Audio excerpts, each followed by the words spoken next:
कुरुक्षेत्र कुमारी सैलजा रणदीप सुरजेवाला के नेतृत्व में निकाली यात्रा का पिहोवा में हुआ भव्य स्वागत। कांग्रेस नेता संदीप ओमकार की अगुवाई में हुई अनाज मंडी में रैली में लोगों की उमड़ी भीड़। देश की संपत्ति को कुछ अमीर घरानों के हाथों में सौंपा जा रहा है। कुमारी सैलजा वहीं सुरजेवाला ने भाजपा पर साधा निशाना और कहा, युवाओं को मजदूर बनाकर इजरायल भेज रही है मौजूदा सरकार। हरियाणा में बदलाव की अंधेरी चल रही है। आने वाला समय कांग्रेस पार्टी का है। अब वे दिन दूर नहीं जब हरियाणा प्रदेश में कांग्रेस की सरकार बनेगी। यह शब्द हरियाणा कांग्रेस की पूर्व अध्यक्षा कुमारी सैलजा ने रविवार को पिहोवा अनाज मंडी में कांग्रेस संदेश यात्रा में कहे। इस रैली में राष्ट्रीय महासचिव कुमारी सैलजा, राज्यसभा सांसद रणदीप सुरजेवाला सहित कांग्रेस के कई वरिष्ठ नेताओं ने संबोधित किया। इस अवसर पर भारी जनसमूह को संबोधित करते हुए कुमारी सैलजा ने कहा कि भाजपा ने गत विधानसभा चुनावों के समय प्रदेश की जनता से अनेकों वायदे किए थे, लेकिन मौजूदा सरकार ने उनमें से कोई भी वायदा पूरा नहीं किया। उन्होंने दावा करते हुए कहा कि आगामी लोकसभा चुनाव में कांग्रेस हरियाणा की 10 सीटों पर जीत हासिल करेगी और आने वाले विधानसभा चुनावों में भी प्रदेश में पूर्ण बहुमत से कांग्रेस की सरकार बनेगी। कुमारी सैलजा ने रैली को संबोधित करते हुए कहा कि सरकार की गलत शिक्षा नीति के चलते सरकारी स्कूलों को बंद किया जा रहा है ताकि गरीब लोगों के बच्चे पढ़ न सके। उन्होंने कहा कि सरकारी स्कूलों में केवल गरीब लोगों के बच्चे ही पढ़ते हैं। अगर ये स्कूल बंद कर दिए गए तो गरीबों के बच्चे कहां पढ़ेंगे। एक साजिश के तहत सरकार प्रदेश के सरकारी स्कूलों को बंद कर प्राइवेट स्कूलों को बढ़ावा दे रही है। सैलजा ने कहा कि देश की संपत्ति को कुछ अमीर घरानों के हाथों में सौंपा जा रहा है। उन्होंने कहा कि महंगाई, बेरोजगारी के कारण लोगों का जीना दुर्भर हो गया है। हरियाणा में लाखों पद खाली पड़े हैं पर नौकरियां नहीं दी जा रही हैं। अगर कुछ नौकरियां दी भी गई तो वह सिर्फ ग्रुप डी अच्छे पदों पर अन्य राज्यों के लोगों को नौकरियों पर लगाया जा रहा है।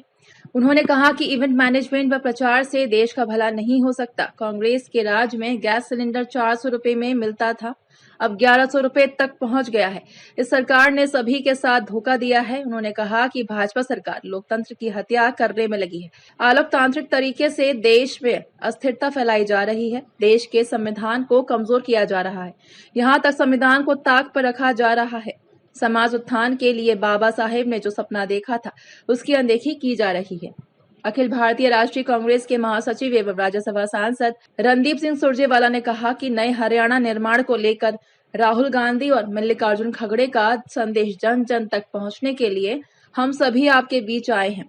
उन्होंने कहा कि कांग्रेस की सरकार बनते ही राजभाग आपकी चौखट पर होगा। उन्होंने कहा कि स्वयं को किसान हितैषी होने का दावा करने वाली भाजपा ने किसानों का सबसे ज्यादा मानसिक आर्थिक शोषण किया है। किसान 1 साल तक धरने पर रहा। कांग्रेस ने उस धरने का पूरी तरह से समर्थन किया। सरकार ने एमएसपी पर कानून बनाने का झूठा आश्वासन देकर धरना समाप्त करवा दिया, पर आज वो कमेटी कहां है और एमएसपी कहां है। उन्होंने कहा कि बेरोजगारी रिकॉर्ड स्तर पर है, उद्योग धंधे ठप किए जा रहे हैं। इस सरकार से किसी अच्छे कार्य की उम्मीद नहीं की जा सकती। रणदीप सुरजेवाला ने कहा कि अब भाजपा जजपा का खेल प्रदेश की जनता समझ चुकी है और प्रदेश की जनता ने इस जन विरोधी नीतियों वाली सरकार को सत्ता से बाहर फेंकने का मन बना लिया है।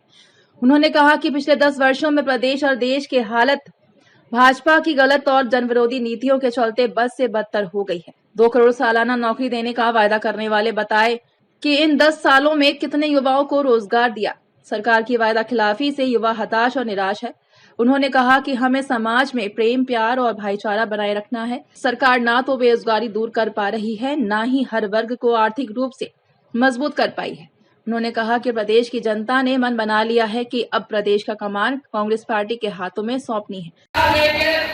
इस कांग्रेस पार्टी की नीतियों को बताकर उन्हें कांग्रेस परिवार में शामिल करा है। सबसे पहले बहुत धन्यवाद। पहुंचे हैं जो कांग्रेस की भारत जोड़ो यात्रा चल रही है, संदेश यात्रा चल रही है। कांग्रेस संदेश यात्रा सैलजा जी, मैं, किरण जी और सब हमारे साथी जो कर रहे हैं, आज उसकी कड़ी में स्वामी संदीप ओमकार जी ये कामयाब आयोजन किया।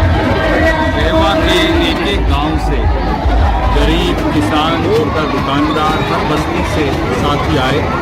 मैं पेवा की इस पवित्र पावन धरती को नमस्कार करते हुए भाई संदीप ओमकार जो हैं उनको और पूरी टीम को मुबारकबाद देता हूँ कांग्रेस की मजबूती के लिए, और साथ साथ पेवा के सब साथियों का धन्यवाद करता हूँ सैलजा जी और मेरी ओर से।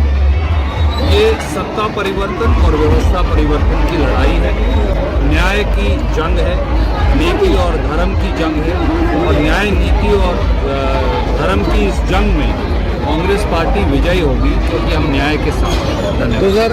2024 को लेकर क्या कुछ तैयारियां जो है की गई है? सबसे पहले हम जो 24 ये चित्रकारी जैसे शैलजा जी ने कहा, हमारा टारगेट है 10 की 10 संसदीय सीटें कांग्रेस की झोली में जाएं ताकि राहुल गांधी जी और खड़गे साहब और कांग्रेस पार्टी मजबूत हो। हरियाणा में भी सत्ता परिवर्तन होगा और देश में और व्यवस्था परिवर्तन भी होगा। धन्यवाद। अंदर भारत कांग्रेस की संदेश यात्रा को लेकर तो क्या कुछ संदेश जो है आप देना चाहेंगे? संदेश यही है कि चाहे बड़ी से बड़ी बात हो, जो लड़ाई राहुल गांधी जी लड़ रहे हैं न्याय यात्रा नहीं, वही न्याय की जरूरत है आज पेवा में। आप यहाँ की बदहाली देखिए, आम लोगों को देखिए, गरीब को देखिए, शहर का हाल देखिए, गाँव शहर में आपको कोई विकास नजर नहीं आ रहा। जो हमारे शहर में वो भी आज जर्जर हो चुका है। यहाँ ज़रूरत है कि गरीब का कोई हाथ थामे, यहाँ ज़रूरत है किसान का, मजदूर का हाथ थामे। आने वाला समय कांग्रेस का होगा। हम सब मिलकर लोगों के बीच में राहुल जी का, खड़गे जी का संदेश लेकर लड़ाई लड़ेंगे, मजबूत बनाएंगे। यहाँ पर मुझे खुशी है आज संदीप ओमकार जी ने यहाँ पर इतना बढ़िया शानदार कार्यक्रम किया है। नज़र आ रहा है कि लोगों का लगाव इनके साथ कितना है और इन्होंने जो ये सालों से काम कर रहे हैं लोगों के साथ जुड़े हुए, तो इनका प्यार नज़र आता है और आगे मेहनत करना। मैम, जिस तरह से आपने बताया था कि पिछली बार स्वामी संदीप ओमकार के साथ बीजेपी पार्टी ने जो है इनके साथ गलत जो है किया, तो अब क्या ऐसा माने कि हम जो है कांग्रेस के उम्मीदवार जो है होगा से स्वामी संदीप रणदीप जी ने और मैंने यही बात की। कांग्रेस पार्टी एक राष्ट्रीय पार्टी है, यहाँ पर जो काम करता है, मेहनत करता है, उसका नाम ऊपर आता है। इन्होंने मेहनत की है, आगे और ये मेहनत करेंगे तो खुद ब खुद कांग्रेस पार्टी जो भी मेहनत करता है